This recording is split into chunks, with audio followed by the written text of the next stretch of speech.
এই যে আমরা বন্যা নিয়ে কথা বলছি, বন্যায় শিশুদের বিভিন্ন ধরনের চর্মরোগের কথা আপনি বলছিলেন যে ডায়রিয়ার পাশাপাশি হয়ে থাকে। এক্ষেত্রে কোন কোন ধরনের চর্মরোগের ক্ষেত্রে আসলে কোন ধরনের ঔষধ আসলে গ্রহণ করলে শিশুরা ভালো থাকবে?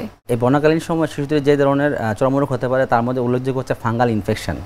ফাঙ্গাল ইনফেকশন সেক্ষেত্রে আমরা যদি বলি যে আমাদের ভলান্টিয়াররা যে ধরনের প্রাথমিক চিকিৎসা সরঞ্জাম বা ওষুধপত্র সরবরাহ করে, সেক্ষেত্রে ট্রপিক্যাল অ্যান্টিফাঙ্গাল যেটা ইউজ করলে আমাদের এই যে স্কিন ইনফেকশনগুলো, ফাঙ্গাল ইনফেকশনগুলো প্রিভেন্ট করা সম্ভব। তারপরে আমাদের বিভিন্ন আরেকটা কমন রোগ হতে পারে স্ক্যাবিসের জন্য আরেকটা ওষুধ আমাদের চামড়া ব্যবহারের জন্য পারমেথ্রিন ক্রিম আছে, সেটা আমরা সরবরাহ করতে পারি। আরও বিভিন্ন ধরনের খোসপাচড়া, ফোড়া এগুলা হতে পারে।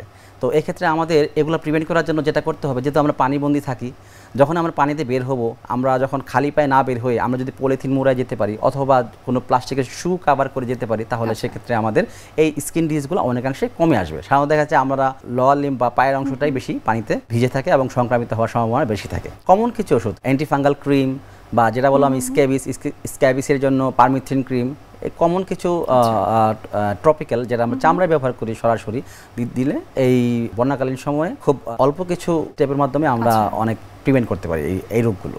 আচ্ছা, এখন যেহেতু আসলে বর্ষাকাল, এই সময়টাতে দেখা যায় শিশুদের বিভিন্ন ধরনের শ্বাসতন্ত্রের রোগ হয়ে থাকে, এক্ষেত্রে আসলে কি করণীয়? শ্বাসতন্ত্রের প্রধানত কমন এখন, তারপর যারা বন্যাকালীন সময়ে বৃষ্টিতে ভিজে ঠান্ডা লেগে সর্দি লেগে শিশুদের যে রোগগুলো হয় সাধারণত হচ্ছে ব্রঙ্কিওলাইটিস, ভাইরাল ব্রঙ্কিওলাইটিস খুব কমন 2 বছরের বাচ্চাদের নিচে, এবং শিশুদের নিউমোনিয়া হওয়ার সম্ভাবনা থাকে।